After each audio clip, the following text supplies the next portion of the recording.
NFC's here. The NFC's got some primo matchups, so the NFC should be the driving force for fantasy workhorses, in all entirety. But because I think the Buccaneers got a really good one, Eagles got good ones, Cardinals, Giants, and 49ers. So they all have good fantasy football matchups for the weeks that are the playoffs.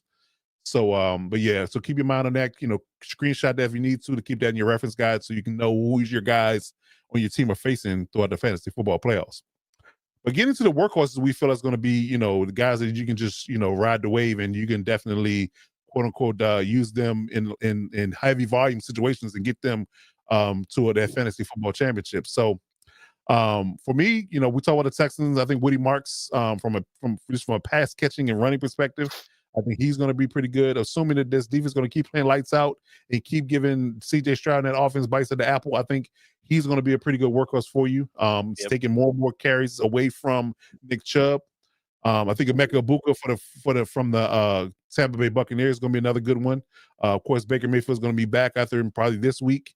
And then we should get Mike Evans back maybe at the tail end of the fantasy football playoffs, maybe slight chance. But Chris Godwin is there now, so you got another weapon that's going to take attention away from him. So I think he's going to be a good workhorse for you.